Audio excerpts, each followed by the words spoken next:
ఆంధ్రప్రదేశ్ రాష్ట్రం నుండి తెలంగాణ రాష్ట్రం జూన్ 2, 2014న విడిపోయింది. 2014లో తిరిగి అధికారంలోకి వచ్చిన చంద్రబాబు నాయుడు గారు అన్ని పార్టీల అంగీకారంతో అమరావతిని రాష్ట్ర రాజధానిగా నెలకొల్పాలని గుంటూరు, విజయవాడ ప్రాంతంలో రైతుల దగ్గర 33,000 ఎకరాల భూమిని దేశ చరిత్రలో కని విని ఎరుగని రీతిలో సమీకరించి అప్పటి ప్రధాని నరేంద్ర మోడీ గారి చేతుల మీదుగా అక్టోబర్ 22, 2015 అమరావతికి శంకుస్థాపన చేయించడం జరిగింది. రాష్ట్ర ఆర్థిక పరిస్థితి అంతంత మాత్రమే అయినప్పటికీ అత్యంత ఆధునీకరణ రీతిలో దేశంలో మరెక్కడా లేని స్థాయిలో రాజధానిని నిర్మించి చూపించాలని మరింత పట్టుదలతో పనులు మొదలుపెట్టారు. కత్తిపోటు బాబాయ్ గొడ్డలు వేటంటూ డ్రామాలాడి అధికారంలోకి వచ్చిన జగన్మోహన్ రెడ్డి చంద్రబాబు నాయుడు గారి అమరావతి ఆలోచన, ఆచరణ, ప్రజల ఆదరణ చూసి అక్కసుతో ఎక్కడ పనులు అక్కడే ఆపేయడమే కాకుండా ఆల్రెడీ జరిగిన అభివృద్ధిని దోషం చేసి విధ్వంసం సృష్టించాడు. అర్థం పర్థం లేని 3 రాజధానుల ఆలోచన ప్రవేశపెట్టి ఒక ఇటుక పేర్చింది లేదు, తద్వారా పరిపాలన సమకూర్చింది లేదు. 3 రాజధానుల విషయం తెలిసి భూములు ఇచ్చిన రైతులు అభద్రతాభావానికి గురయ్యి నిరసనకు దిగారు.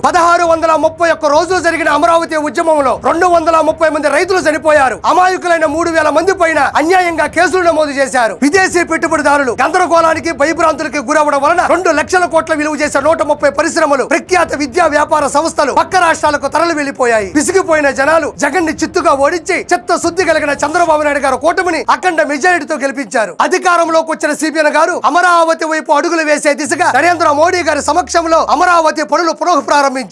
అమరావతి నిర్మాణం ద్వారానే కాకుండా ధైర్యంగా నమ్మి వచ్చే ప్రఖ్యాత పరిశ్రమల ద్వారా లక్షల మందికి ఉద్యోగాలు, జీవనోపాధి లభిస్తుంది, లబ్ధి చేకూరుతుంది. రైతులకి చంద్రబాబు నాయుడు గారి మీద ఉన్న విశ్వాసానికి, చంద్రబాబు నాయుడు గారికి అమరావతి మీద ఉన్న ఆత్మవిశ్వాసానికి నా సెల్యూట్.